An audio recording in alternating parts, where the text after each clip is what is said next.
Good afternoon and welcome to Ada Africa Journal Club session. This is the third session in a series of mentorship sessions by Dr. Barbara Burmen on job interview preparation. Today is an exciting day because maybe not in Kenya, but at least in the US yesterday was Thanksgiving. So we are really grateful to have Dr. Barbara Burmen here. And I cannot exhaust her profile. So you'll forgive me if I can only give a summary. I cannot really fit in her shoes. She's done a lot of things for this country and the globe in research. And she has a bachelor in medicine and surgery, I believe, a master's in public health, a doctorate. She is a consultant, writer, editor, medical doctor, researcher, epidemiologist, public health specialist, and mentor. So the presenter we have here today is really power-packed and ready to share with us tips on job interview preparation. Please put all your comments, questions, suggestions, musings, sentiments in the chat, and let's make this as participatory as we can. We will allow the presenter to do a PowerPoint presentation, after which we will have question and answer. There are some of you who sent in questions before today's session. So Dr. received them and she's ready to join with us in this discussion. I'm seeing lots of people joining. Welcome. If you are new to Journal Club, at some point, David will share the link for you to join our space. Journal Club is a peer-to-peer mentorship program that exists for all researchers in all levels, students, early career, professionals, and even researchers who are just about to retire. We have the whole works. We do not discriminate by field. We really welcome all of you, both guests and members. So without further ado, I would now like to hand over to Dr. Barbara Burmen. Welcome, Dr. Thanks, Joyce, for your kind words. Good afternoon, everyone. Thank you so much for sparing your time. Friday afternoon is not an easy time to get people to come and meet and let's learn from each other about job interview preparation. Hopefully, as we've been going along, you've maybe drafted a job application and you have seen that you're interested in writing your CV, you've gotten an invite.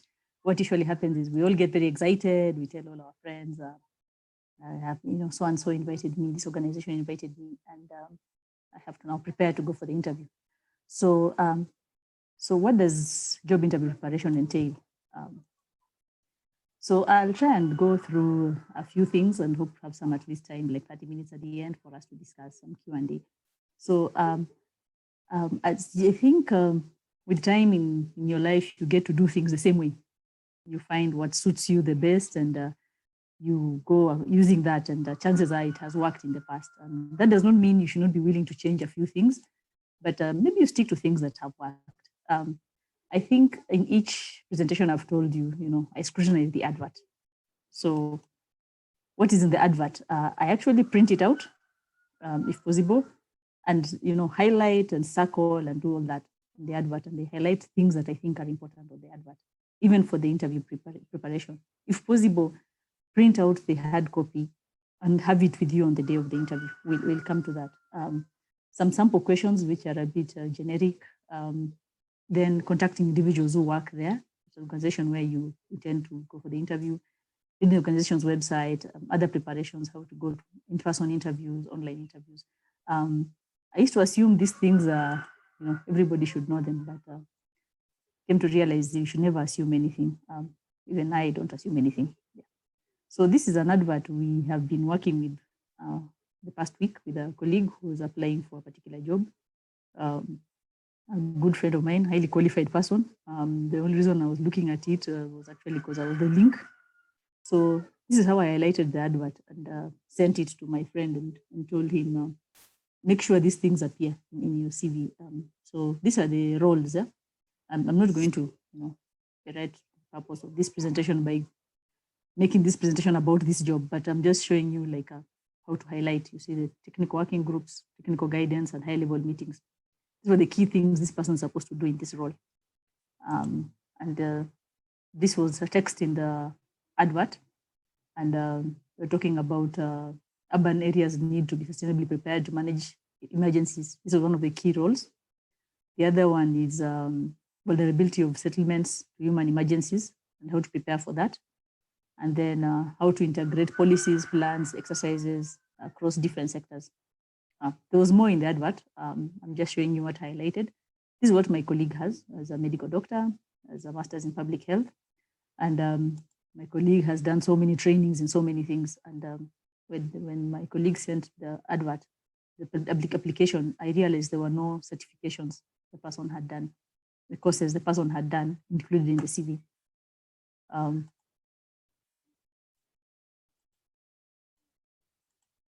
Going forward, I don't know why this screen doesn't move so easily. All right, experience. I looked at what the person is supposed to do, development and operationalization of public health policies in cities, urban settings, public health governance, and relevant experience working for a national organization, international.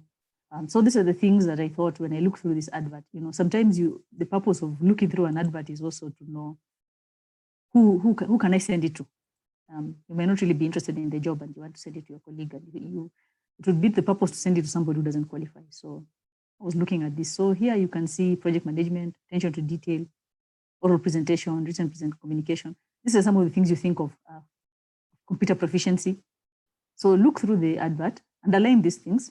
The reason you've been called for this interview is because you meet these things to some point. Yeah. So those are the things you start anticipating. What do I think they can ask me around the things on the advert? Because the most you have so far about the job is what is on the advert. So this is some of the questions. I tried to group them together. I had an advert for a job a research job in Cambridge. I had some other list of so many questions, about 50, which I'll send a link to that in the slides. So you could be asked, what are you doing right now? What makes you the right candidate for this job? Have you had any experience in research? What professional experience have you had, or work experience, formal or informal, that are relevant to this job? I tend to think of all these questions as the same question, including who are you? Why should we hire you? What are your strengths? So learning through the hard way, I've made a lot of mistakes in this question before I realized what you're supposed to do. As a general introduction to all interview questions and answers, your answer to every question is a selling point. It's a selling point for you to be the favorable candidate at the end of the interview. You have you don't have the opportunity to see how the other people performed. So what you can do is do your best, and you want to use each point for a selling point. Think through each question. You welcome, come in, have a seat, how are you, and all that. Yeah. So who are you, Barbara? Who is Barbara? Before you start rattling off anything, just take 1-2 seconds and think through your thoughts and mention like 3 or so bullets that you're going to say. Think through and say, I'm going to say these 3 or 4 things, and stop there. And each of those bullets is what is a selling point for you. Think about what was on the advert, what was on the qualifications, what was on the skills, what was on the experience. So let's say being hired as a medical doctor, I've gone to a venue, I've been interviewed, and the person on the panel asks me, who are you? I say, I am a holder of a bachelor's degree in medicine from Moi University. I qualified in this year. I have 5-6 years experience in clinical care in Kenya. I have been working in this place and this place and this place. When I've been in these places, I've been doing this. I've been in charge of casualty, I've been in charge of maternity ward, I've been doing cesarean sections and things like that. So I am trying to show them how I fit as a doctor who is suitable to work in Avenue. I have managed emergencies, I can run casualty. I do not waste any time telling them, I am 30 years, I'm married, I have 2 children. Yeah, it's all right. They're very good things, yeah, but they're not selling points for me. People make mistakes in this job, in this question, and trust me, they'll remember you for answering correctly, for answering how you match the job. So think of 3 items for qualifications, 3 items from experiences. And remember, I mentioned print the advert if possible. I know we're all at home, so you may not be able to print, but you can write. You see, I can have a paper like this in my desk, right? I write down those things. I actually write them. I know we are in a different generation where people don't use paper and pen anymore, but please write it as I'm telling you. I am a medical doctor. I have this number of years experience. Reason being, when you write something, you sort of commit it to memory. Even if you don't have the paper in front of you, you'll remember. So going to the next question. What do you see as your relative weaknesses? What personal skills would you like to develop in relation to job, specific skills, organization skills, interpersonal skills? What is your greatest professional failure and what did you learn from it? This is has been a very difficult question for me for very many years, because I normally used to wonder what exactly am I being asked for? And I realized the failure one is, I think we are being asked for personal weaknesses.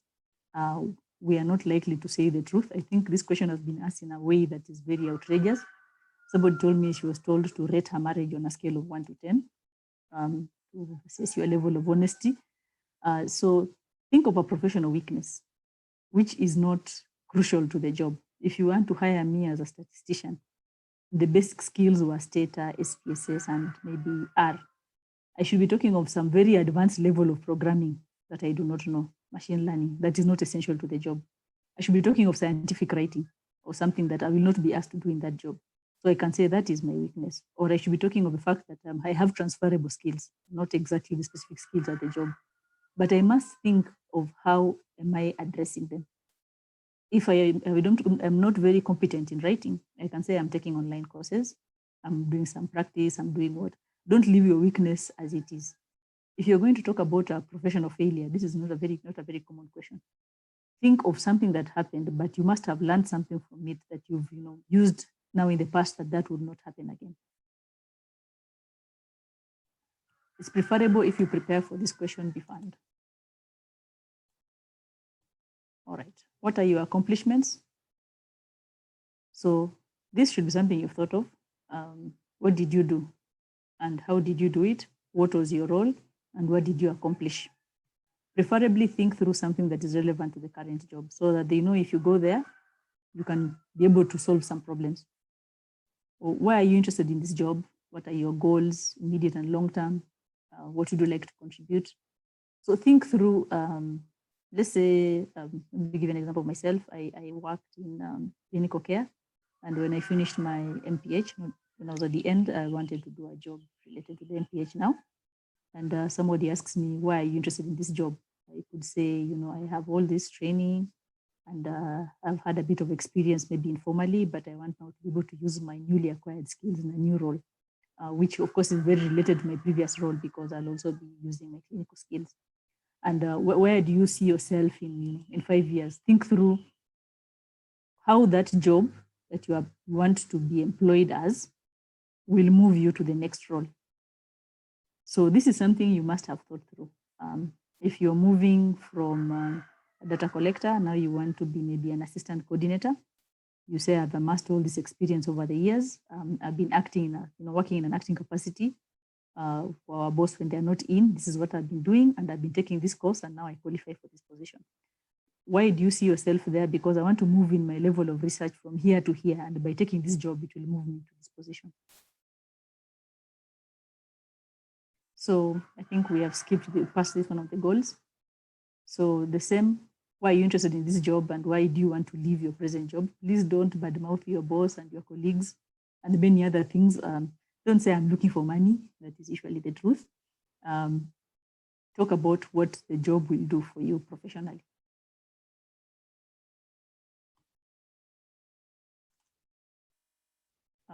This was a question that was shared. Describe the names and contacts of 2 referees and your relationship.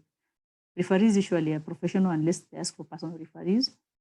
Personal referees are referees of character. Most people like selecting their pastors or somebody known personally to them, mentors and the like. Their names, their titles, where they are now, where you worked together, in what capacity did you work together.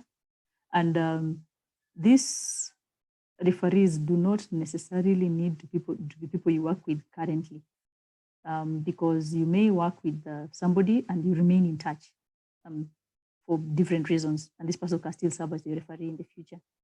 Be careful about people you select as referees. We've had all sorts of bad experiences with them. So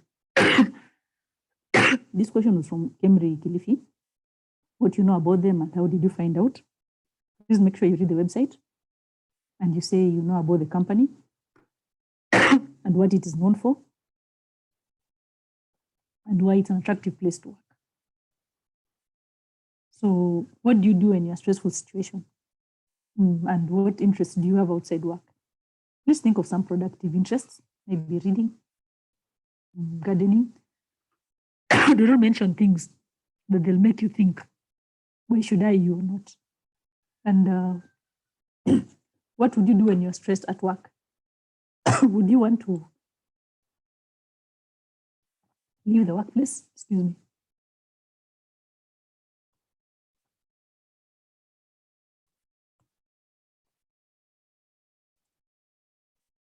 So, any other questions about the job? Anything else? So there was a question about any other duty that is on the advert. So you could say, I need to know on this advert. I know it's not usually exhaustive. What else am I expected to do at this job? Think of a question around the advert that you've seen. If there was something in the advert you didn't understand, you can ask. If there's something not so clear about, this is a position that will be in Homa Bay, Kisumu, and Kisii. You can ask about, where exactly the most roles will be, where you're supposed to be based. Don't ask things that are so obvious. Please don't ask about money. If they didn't bring it up, don't bring it up. You could ask about when you expect to hear from them. You could ask some other personal considerations. For women, I know we would ask about medical insurance and things like that, and family insurance.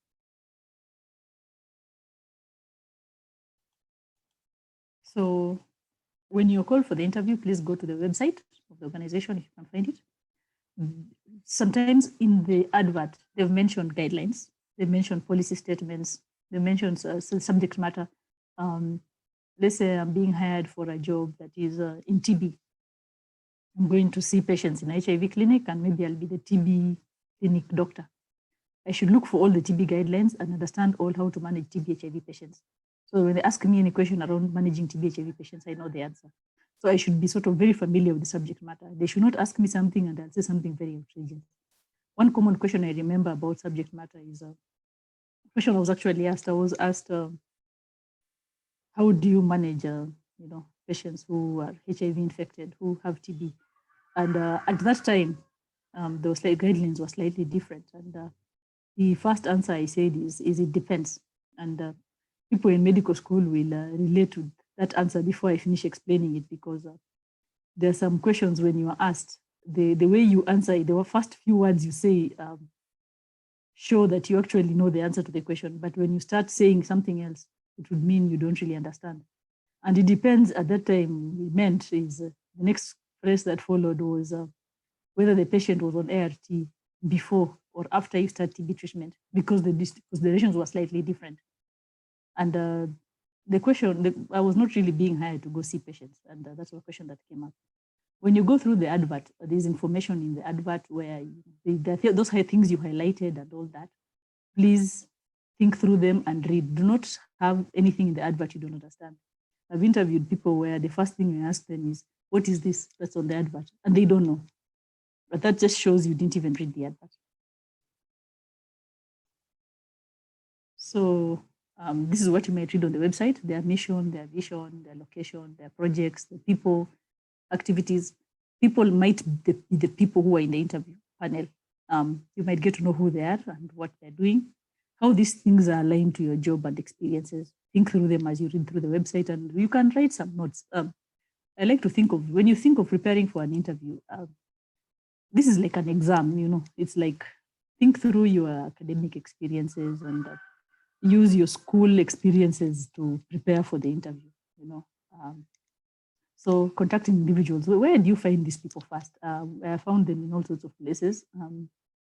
found them on LinkedIn, on WhatsApp, through networks. If you can't find somebody who works there, you can ask them details like who will you report to, what does this job entail, salary expectations, and possible interview questions, who will be in the panel, and if you know who's in the panel, what subject matter experts are they? Because some people like asking around things, and any other thoughts, I think you can tell me yourselves also. So we're almost at the end, in-person interviews. So identify the meeting location beforehand. Sometimes you might have to travel, preferably travel the day before. If you can, sometimes you can't, you have to arrive in the morning from traveling overnight on a bus. Please take the time on the bus to sleep. Sometimes we have to do that. Formal dressing. Formal dressing, I know people are a bit, everybody has their own opinion. I think I was once talking to some people and I said, young ladies, please, maybe it's nice if we come dressed in a dress, in a skirt suit, and somebody asked me, why don't I come in a trouser suit? And I said, it's actually your choice, but if you would want somebody to look at you and say also, think of all sorts of things and have some funny impressions, or do you want them to look at what you're talking about? It's unfortunate. We're not saying all male panel interviewers are weird characters, but unfortunately, we do not want unconscious or conscious biases when we come for the interview. So dress comfortably, preferably formal. Formal is whatever you choose it to be, from trousers, skirts to dresses. Please be formal, please be presentable. Carry a printed copy of the advert if possible, and if you want to copy it by hand, that's all right. If you can, have a copy of the cover letter and the CV you used to apply for the job. If you want, print it, or please read it before the interview, because they will have it. And then they look at the advert and the cover letter and say, you said in the advert, in the letter this, and then you have no recollection because you applied for so many jobs and you don't really remember. It's not really your fault. Please arrive on time. And when you're seated there waiting for your interview, that advert you carried and all those notes and notebooks and what you've been writing, carry them with you that morning. Sit and read as you're waiting. Sit and read there and be calm. I've seen people chatting, reading newspapers and doing what? You've invested so much. You've used fare. You've maybe even borrowed money for fare. You've borrowed clothes. You've stressed yourself applying for so many jobs. Don't waste that 2-3 minutes before the interview. Starting to get anxious, starting to get confused and everywhere. So the last slide was a question brought by one of shared with me. It was about preparing for Zoom interviews, online interviews. Some things don't really change, yeah. But a few other things. I took a short 20-minute course on LinkedIn about executive appearance, executive presence on video calls, and there were a number of things I learned. One was be wary of appearance of your background. They're not really in order here. So I know I have the flag here, yeah, but this is my bedroom. And there's some times when they say, even on conferences, we are not going to use Zoom backgrounds. So if I have to take a call in my bedroom, my bed should be made. Yeah? At least, even if I'm in a bedroom, my bed should be made. If there's something untidy there, remove it. If you can afford, have a screen. Some of us cannot afford a screen here. Be wary of interruptions, noise, children walking around, neighbor shouting. I live near a neighbor who has dogs and chicken, and they have always been hard on calls. If you can, use headphones to be heard clearly. Dress formally, no stripes and big and patterned colors. Actually, there were specific colors recommended on that website, but they were talking of sort of something plain, like you see what I'm wearing, not maybe mix the different ones, something plain that is not distracting. You place your camera at eye level. I'm just going to demonstrate. Visually, I have my computer propped up somewhere there, so that my eyes are looking at the camera. Right now, it's down. So put it there. Sit upright at the edge of the seat, not really so much at the edge, but sort of projected. That's how interview people, TV people sit actually. When you watch them interview people, they don't slouch and sit back. Appropriate lighting in front of a window. So if I was at the back, you would see a lot of darkness, yeah? Test your camera, call your friend. Call somebody, and always test your camera. most of the time I'm always testing my camera. I was testing it today. I have a cousin, we're always chatting. So I called to ask her, does everything look fine? Test your internet, have a backup plan. Last time on having a call, I think I got disconnected. The power went out. The internet disappeared. So I took some time to start, buying bundles and trying to get back online. Have a copy of the CV and the advert you sent, and enjoy the interview. It's just the same as any other interview. Prepare as usual. So these are some of the resource materials. If you go online and just Google interview questions, you will get very many.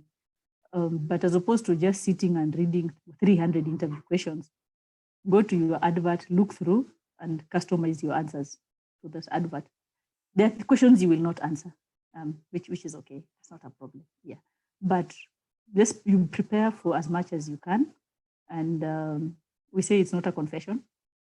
You're not going in there to say all sorts of things, how you don't like your boss, how you don't like your preview, you're earning very little money, and maybe you might even tell them you don't like them. Then they start wondering, what will this person say about us when they are elsewhere? So I'm now done at the end of the presentation, and I'm ready to answer questions. Thank you so much, and over to you, Joy. All right, thank you so much. You first trained us on cover letter, then on CV, and now on job interview. And I see there are already some questions. Please keep typing your questions in the chat. Before I read the ones in the chat, let me ask, what about those online interviews whose time zone is different from your local time? I've seen so many people in that unfortunate situation where they are told to wake up at 2 a.m. for an interview and they're trying to negotiate. And what I got from your presentation is that so far, the interviewer can ask anything, behave anyhowly, but the interviewee knows that they have the selling point. They're the ones who need the job, and therefore, what do you do in such a case about time zone difference? Thank you. Okay, thanks for the question, Joyce. I think you realize there are some places where, irrespective of the case, somebody will be inconvenienced. If they opt to interview you during the day or your time zone, it means they have to be up at night, and try and imagine coordinating 5 or 6 senior managers to be at home on the call at midnight to talk to you so that it's convenient for you. So I try and imagine they are trying to make it convenient for themselves, because they may also be in one place to have a time that may not be very useful. So, we are operating in a new normal. If you have to take an interview at 10 p.m., change your schedule that day. Take a nap early so that at least you're not tired at the time of the interview. Because remember, we are looking for the job. Yeah, other people are willing to wake up at that time and do the interview. So just take the time, and I'm sure they'll appreciate that you're actually awake at that time to talk to them. Maybe others won't, so you might be one of the few who are left. All right. So Titus Okello asks, how do you respond to the question on salary expectation? And then kindly comment on how to arrange academic credentials. And then Damari says, wow, that's powerful. Just joined halfway. Thanks, Dr. Barbara. So Titus is asking about the typical question everybody is scared of, salary expectation. And then how do you arrange your academic credentials? Salary expectation, I think there are 2 ways you can address it. One is hunting down someone who works there to tell you the estimated salary, because somebody usually knows. Yeah, you ask somebody who asks somebody who asks somebody who actually knows usually this amount budgeted for this role. The other way is looking at your sort of current salary and adding 25% or something on the gross. I think people look to make 25 to 50% more generally. I think if you say that, you're not so far away from your current salary. But unfortunately, sometimes we are mistreated. Should I say we are bullied during interviews to say things we're not supposed to say, because I once mentioned that you people already have a set scale and you have a budget for this role. So I'm happy to listen to you, to negotiate. And they told me, no, you must answer. This is a question you must answer. Yes, they were not amused. It was almost becoming actually adversarial. And I said, I have told you my expectation, and I've told you my current salary. Why don't you tell me even if you can match that. It did not go very well. So if you mention 50 to 100, maybe 25 to 75% of what you have, you're looking to make a move because you also need to move financially or get the figure from somebody. The next question, academic credentials. I'm not sure if you're mentioning, in sequential order, but I think what is important is when you're saying them is how, based on how they appear on the job description. So like this one I shared was saying essential is a first degree in medicine, sciences or social sciences, and desirable is an advanced degree in public health. So let me say I'm somebody who holds a degree in a Bachelor of Science, yeah, but I have a PhD in epidemiology or in public administration. So maybe I would feel that my colleague who's a doctor may be better placed to be taken in this job. So I might want to start with my doctorate. Then I say my bachelor's in this, is this. And the other way around, maybe somebody who's a medical doctor would want to say, if I start my selling point as a doctor, I may not really need to have that PhD. But I don't think it's a really big issue. It just depends on how you might want to arrange them. But what you should do is you're trying to show these people that advert you prepared, I fit into that advert. I am that person you're looking for, and as much as possible that I can show you. Yeah, with every statement in the interview, do not waste any question. Even those hard ones, just try your best. Selling point at each question, 3-4 points where you're selling yourself. Thanks. So Titus, are you well answered? Please raise your hand and say if you still have a question. Also, participants, please feel free to raise your hand, your virtual hand, so that I can unmute you. You speak. Titus, you're sorted. Thank you very much. All right. Then Eunice Ouru asks, how do you handle the aspect of your strengths and weaknesses when asked? And then Sylvia is requesting that you show the slide on presentation. I think it's the one on in-person interview. If you can show her that slide, maybe there's a point she missed as you continue. All right. So strengths and weaknesses. Thanks for the questions and thanks for your kind words. Strengths, what in your profile is something that makes you a strong candidate for the job. So this job is looking for degree holders, and specifically degree holders in 1, 2, 3. So you are in one of those 1 and 2 and 3. Maybe others applied and they are 4 and they were actually in the interview. And because for some reason, maybe we don't know what happened in shortlisting. So they have 6 people. 3 people have the degrees they wanted. 3 have other degrees, but we said, fine, we have a degree good enough. So that is one of your strengths. I hold a bachelor's degree in sociology. And if you had a first-class honors, please don't waste time, say it, a first-class honors, yeah? Others did not have a first-class honors. You earned it, others got second-class upper, second-class lower, yeah, but you got your first-class honors, say it, yeah? Say your work experience. I've been working as a researcher, I've been working as a research assistant, I've been working as a journalist for the past 3 years. The job wanted what? At least 1 year experience working in XXX. So that's your second strength. You're looking for somebody who's done this job for 1 year. I have done it for 3 years. Yeah. Then they say they want somebody who has excellent communication skills. You say, in my current job, my job was to write reports. My job was to, write briefs. My job was to, make presentations. My job was to prepare this for the director. And I did it, in an excellent way and all that. So you said 3 things which make you a strong candidate for that post. When you're talking about weaknesses, one, you should be very familiar with the advert. You do not say your weakness is one of the things they are looking for. Even if there are 6 or so things and there is one, natapatapa kidogo, they are saying you should know SAS, Tata, R, and SPSS and what. And R is a bit difficult for you, Yeah, you know a bit, but you don't even like using it because you find it a bit hard, We like using things we are used to using. Do not mention those ones. Mention something that may be useful in the job. It should not be so distant from the job. But you do not have it, and mention what you're willing to do with it. We worked on an application for a colleague, a friend of mine, and we were looking through the roles and we mentioned scientific writing because this person is going to be a data analyst. Scientific writing is a plus.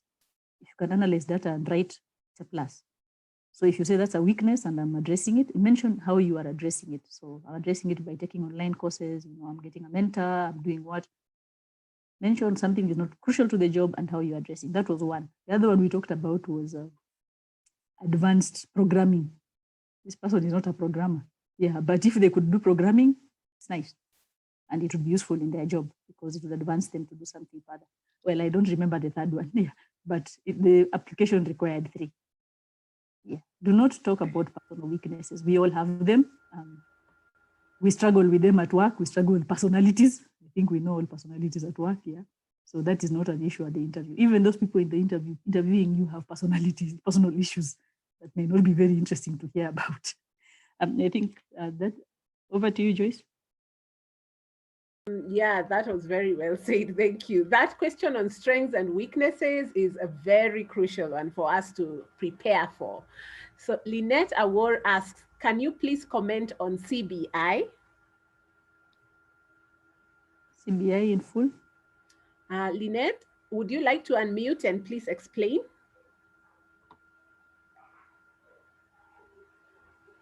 Lynette, can you hear? CBI is basically CBI is competency-based interviews. Sorry, didn't elaborate on that. Okay, thanks, Lynette, for the question and for the clarification. Usually, competencies are to do with, like the skills you'll need for the job. And these competency-based interviews usually would want to give you a scenario or ask you to give a scenario to show your competency in a particular skill. So if they ask you, I can give an example somebody gave in an interview panel. The person said, we are hiring you as a study coordinator. And you have these 5 or 6 sites, yeah, site 1 to 6. And then you get a phone call from, the nurse in charge at site 1 saying, you know what, your staff are on fire here. They have gone crazy, they're doing this, they're doing that, they're doing this, yeah.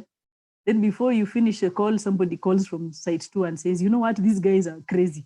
I'm the only one seated here trying to maintain things. They've gone crazy. This is what they've done. This one tells you site 3, it's gone crazy. Then they ask you, as the study coordinator, you've received those phone calls. What are you going to do? So they want to see, how can you manage, a crisis? So what do you do when you have to manage a crisis? I think at minimum you have to go, because if people are, maybe they're at a facility and they're misbehaving, you cannot expect to manage them on the phone. So you might have to physically go there. And when you get there, what are you going to do with these people? You're going to have to, get them calmed, sit down, and pull out their responsibility logs and show them and say, we have hired you to come here every morning to sit down and to recruit participants, to write records, and to do this and to do this and to do this. This morning you came in, and between now and 8, maybe at 1 p.m., participants have come and gone. Participants have missed sample collection. Participants have missed documentations. The clinicians are wondering what to do because that's not their role. So you have sort of, you've gone against the contract.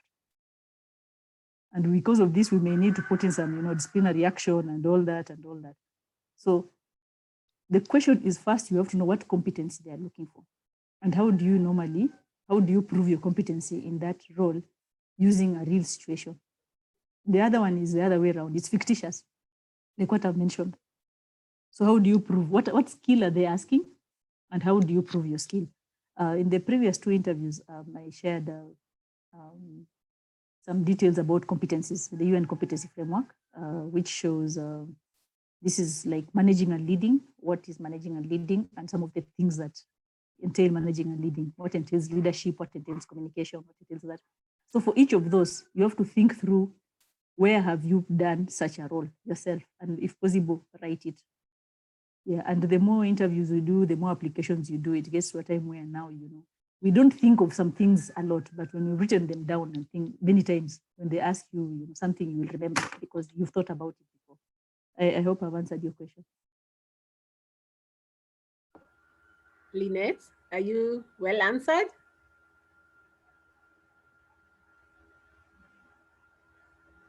Yes, Thank you. Oh, wonderful. Okay.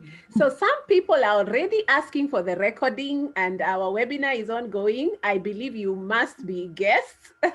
So I'm going to request David, our IT lead, to please share the link for you to join Journal Club so you can join in the conversation with us. Then we always have an open source place where you can get all the information on our Google Drive.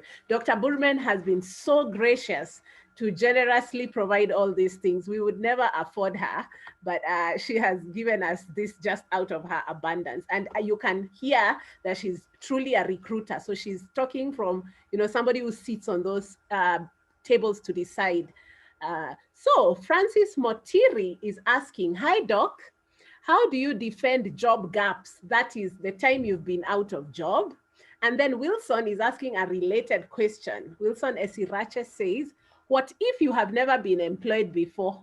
How will you answer the question, why are you leaving your current job? So the idea about, like now this season, many people have not been at work. And then when you ask about why are you leaving your current job and you've never been employed, how do you answer that? Okay, thank you. I think I'll start with the second question. I think if you've never been employed, they would see it from your CV that you've never been employed. And if you've never been employed and you got to the interview, there must be something they have seen in you, because I think I've mentioned before that I've sat through a shortlisting panel where they shortlist printed CVs, and actually for you to make it to that list that actually gets to the interview, it means something was seen in your application that is worth getting you to attend the interview. Whether or not you get the job, you go to the interview and attended an interview. That is experience enough for the next job interview you'll go for. So if you've never been employed and you see a job and you're saying maybe this person wants to hire a lab tech, and I have some training in lab management or something. I'm a laboratory technician, and the most I've done is attachment. And I was in college, and after that, I've not worked anywhere. My attachment experience is work experience. Yeah. And that may get me to work. That's minimum.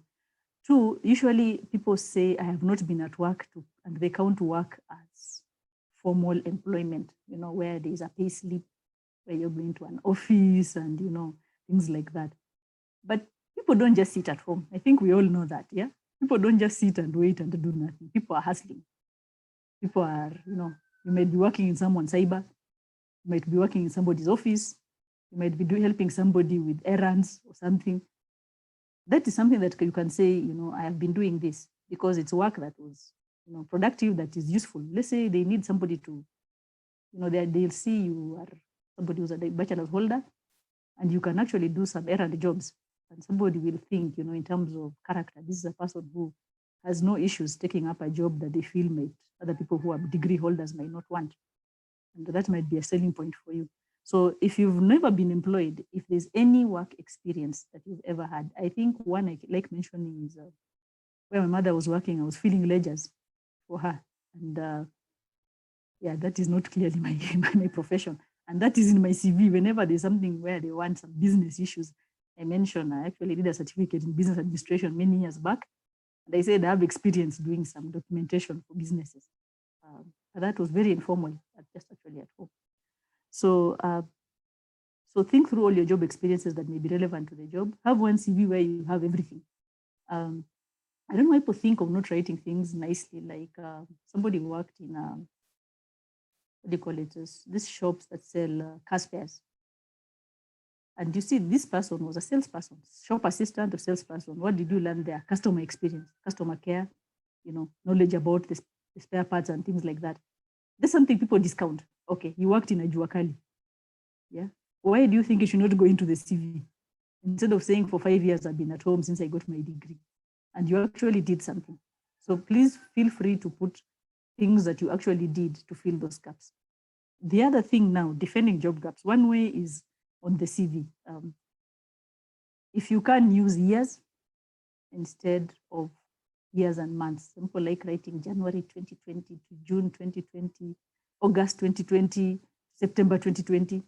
If you could just have 2020 and write that experience, 2020, even if there are 3, it doesn't really matter. Put them as 2020. That way somebody does not see clearly that there were months in between which And sometimes the job ends let's say the job ends in February this year. And your next job is next year, 2021. It doesn't matter which year, even if it's in June. So you've been home for 1.5 years. You've been out of work. You maybe have been doing other things, but maybe you don't want those ones on the CV. But if I write last job was ended 2020 and this one began 2021, those months there are not being seen on the CV, unless they want maybe recommendation letters and more detailed information, which most people don't look at. The other thing is being out of work because of financial cuts is not a crime. I know many colleagues who have gone for interviews and they've been told, are you working now? No. And why? Where I was working, there were funding cuts and my contract was terminated. It's not a crime. Yeah, it's not usually a crime. So right. If you cannot defend it, you are in prison. We cannot say Rona. I wanted to say, what about if you say coronavirus? For people who have both men and women, let me not be gender sensitive. Women, sometimes you take time off to have children. You write family caregiver and fill that time with family caregiver. Sometimes also men take time off to take care of family members. So please, family caregiver. And if somebody asks you, what is this? Just imagine, unfortunately, you have a family member who had a stroke and for some reason you had to stop working. If you explain that and that's the reason you are not working in a job interview, I think any sane, reasonable person would understand why you are not working.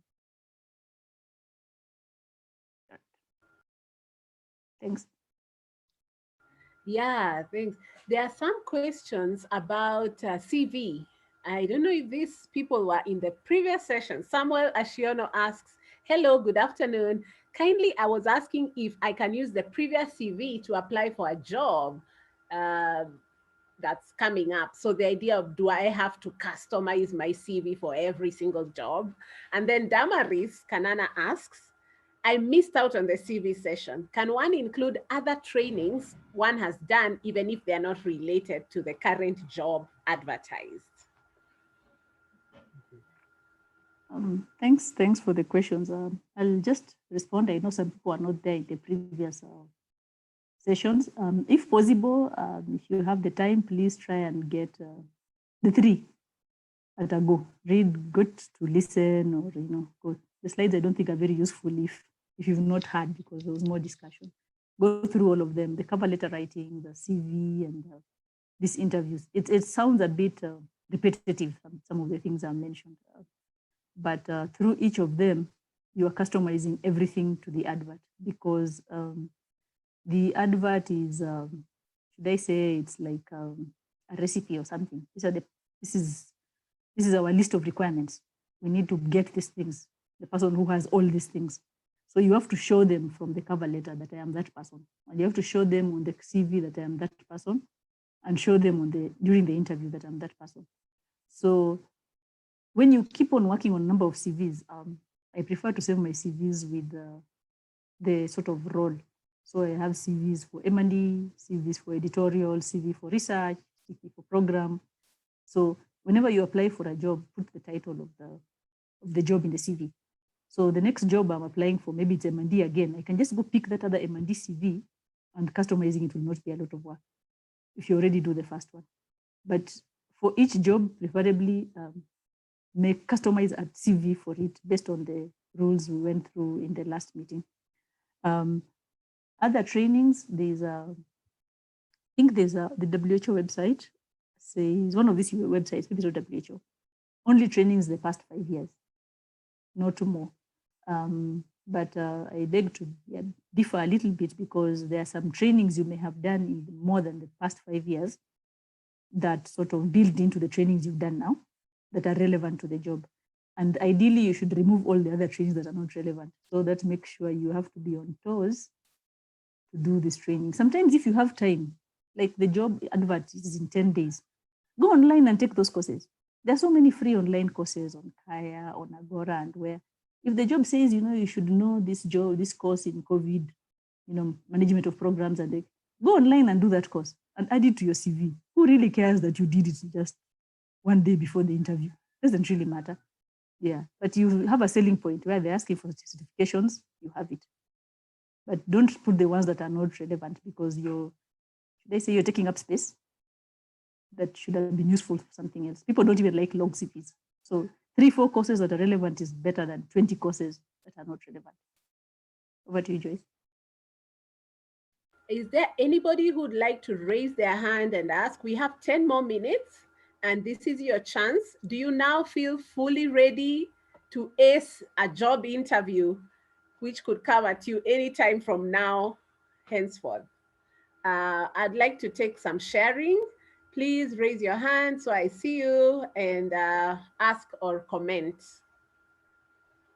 And meanwhile, Daktari, I just wanted to know, a job interview for a job, is that very similar to an interview for a partnership if I'm in consultancy? How different or similar are these interviews? By partnership, you mean you want to join a consulting group or something? Right. Yes. So I'm not asking for a job, but I have my business, I have my enterprise, and I would like to grow it by the kinds of networks that I create. Would that be the same thing, or is that very different? I think it would depend on the context. Let's assume you're moving around and talking to people. They may ask you a few questions, and you may ask them a few questions, and that may end up being like an informal. It's closer to a face-to-face discussion because you're not really coming up to anything. But somebody may say, "No, I think we are interested. Come to our office, or let's set up a time to talk on phone or something."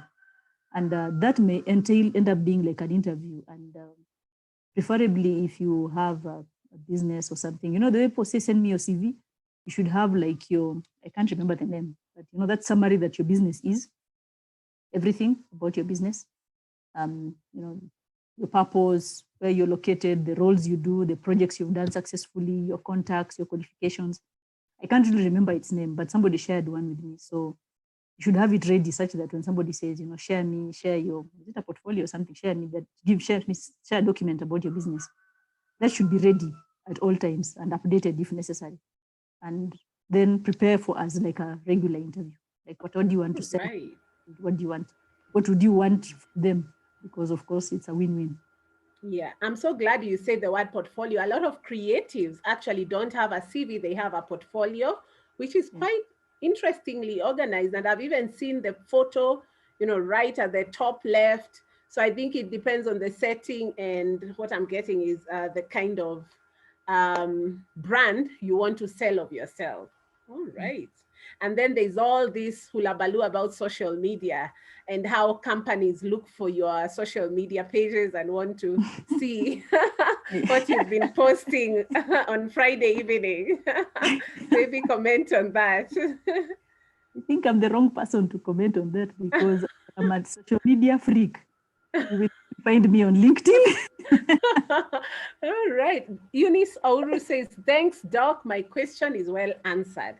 So members, guests, we have 7 minutes. Does anybody have any last questions, comments on this talk? Was it useful? What would you say you have learned today? I'm still waiting to see if there are any hands up. I would please like you to speak and say something.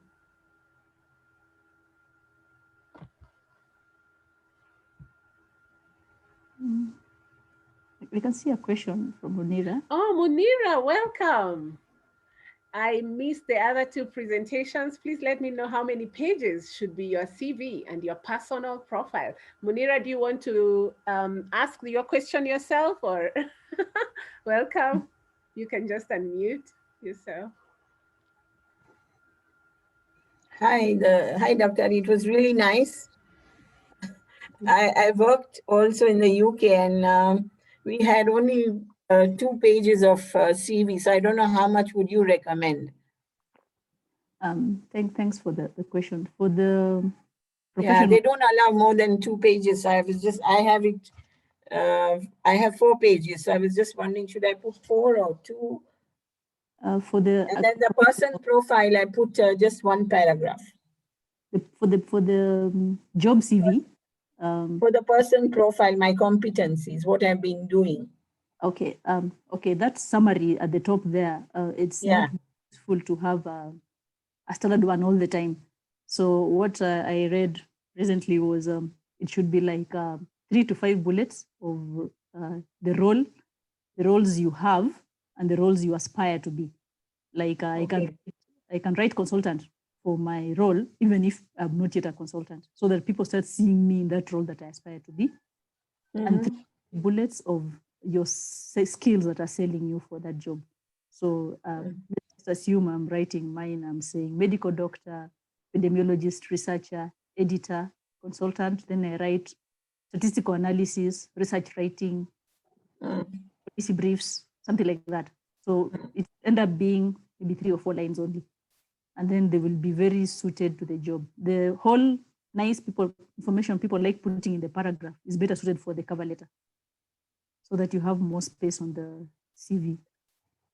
Your second question is preferably... So it should be how many pages totally?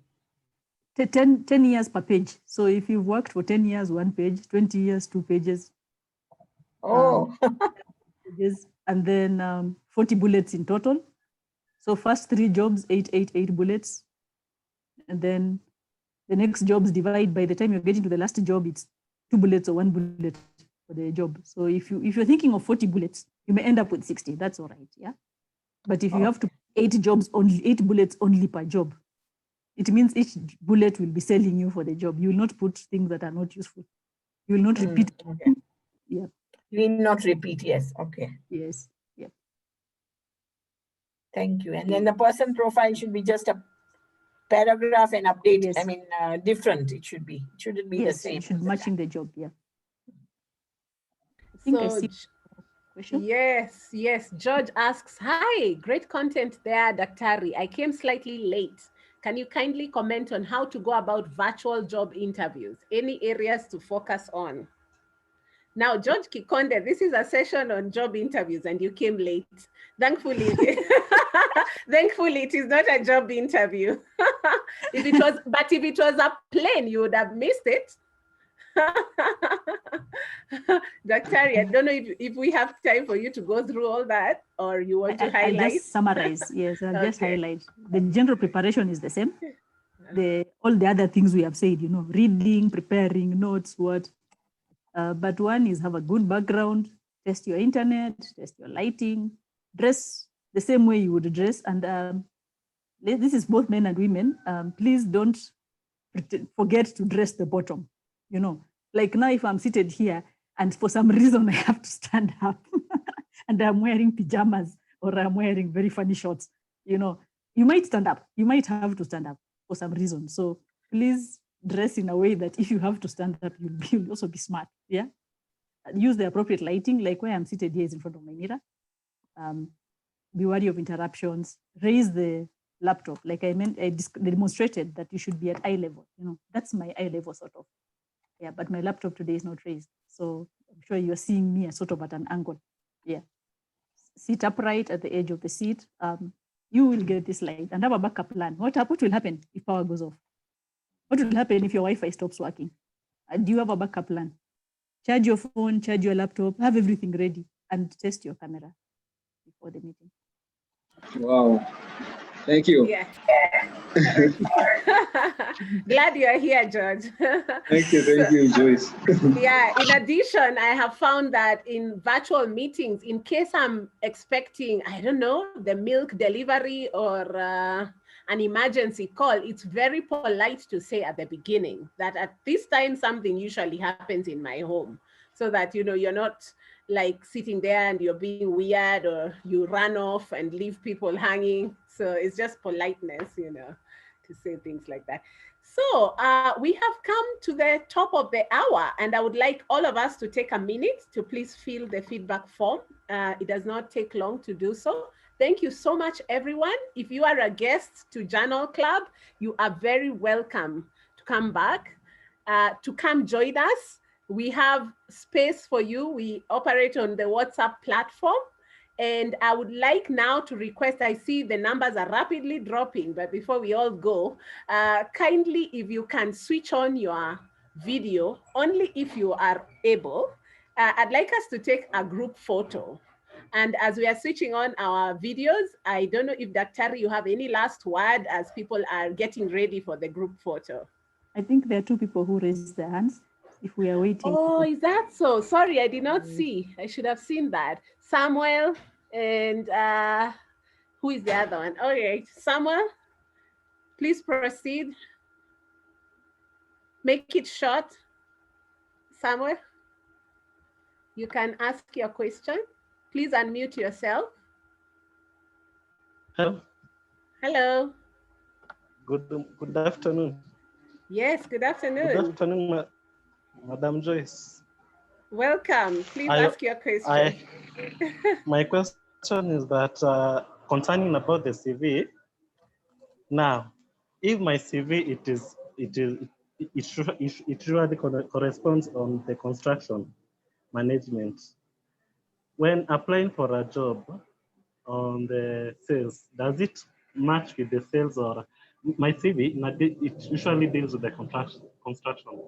Is it preferable when applying for a job as a salesperson? Can it match?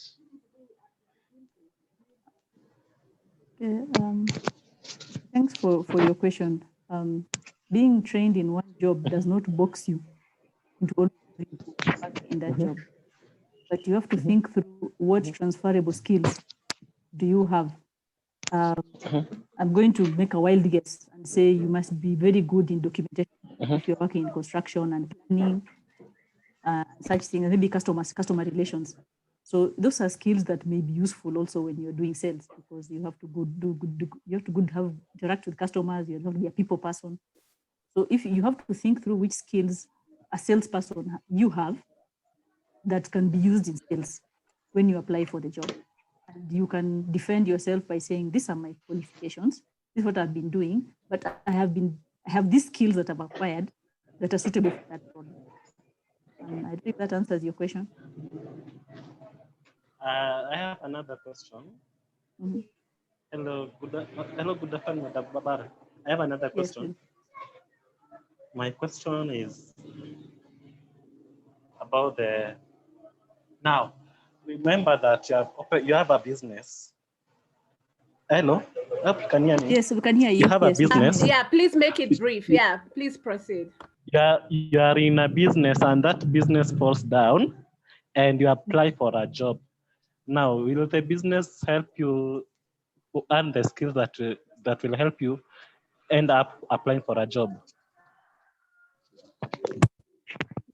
Well, the business was a job. It doesn't matter how the business ended because life happens. Yeah. Now, so when you're applying for the job, you're applying for, let's say you want to go be a salesperson or maybe be a shop assistant somewhere. You have been running a business. Running a business needs documentation, planning, customer care, time management. These are skills that are useful in any job. So you have to think out of the box and say, maybe I want to go work in this chemist. Yeah. And I've been running in my own business. My business is a shop. Maybe it's a grocery store. It means I have skills to run a shop.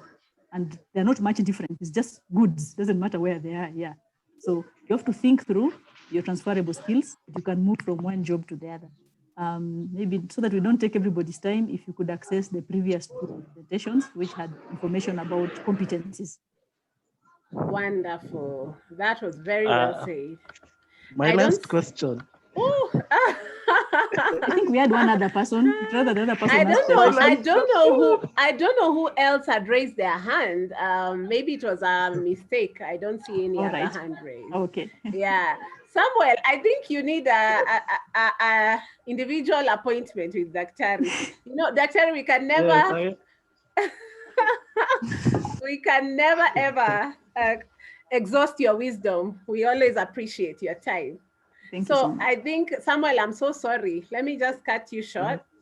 Or is your last question, Dr. can you take a last one? All right, hopefully it is the last one. It's not fair. Okay, Samuel, proceed. Yes, I can proceed. Now, my question is that for how long is somebody required to update his or her CV for applying another job? We customize each application for each job. So each time you're writing a job, you have to customize the CV to that job. And to save you time, each time you apply for a job, please name the CV that job.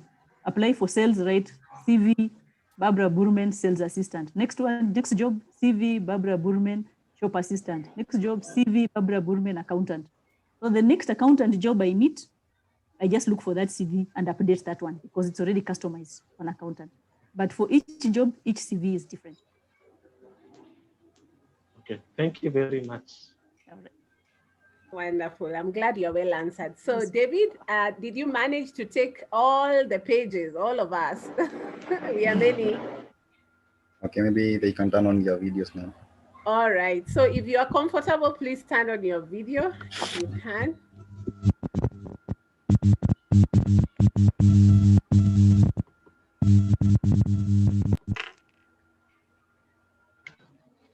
Okay, now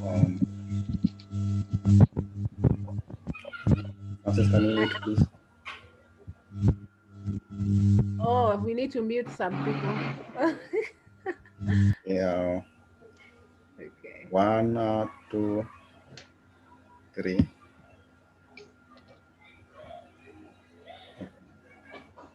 Okay, that's for the first page. Let me take for the next page.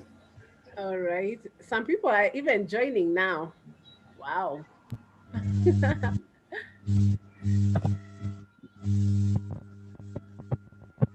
right. Yeah, we are still smiling. Tell us when to stop. Okay. This is the last. All right. Thank you so much, Daktari. Thank you, everyone. And those who are not yet members of Journal Club, you're very welcome. So on that note, I'd like us to call it a day, but we have a very special event I'd like to invite all of us to. Today at 6 p.m., we have our annual end of year virtual dinner. So please come and let us have fun. This is our cocktail. We usually have it from 1 p.m. to 2 p.m. And so all the researchers, students in Journal Club, you're welcome to join our Zoom hour at 6 p.m. So thank you very much and have a lovely afternoon. Thank you very much. All right. Thank you. Bye. Bye-bye. Bye. Okay. Well, bye. See you at 6, everyone. Joyce, am I invited? Oh yes, Daktari, of course. Of course, we are going to have a cocktail and we will cheer. We're just having zangs and we are going to have fun. You're very welcome to join our cocktail. All right, thank you. Yeah. All right. Karibu. Thank you. All right. Okay, all the best in your interview preparations. Bye. Oh, thank you. Bye.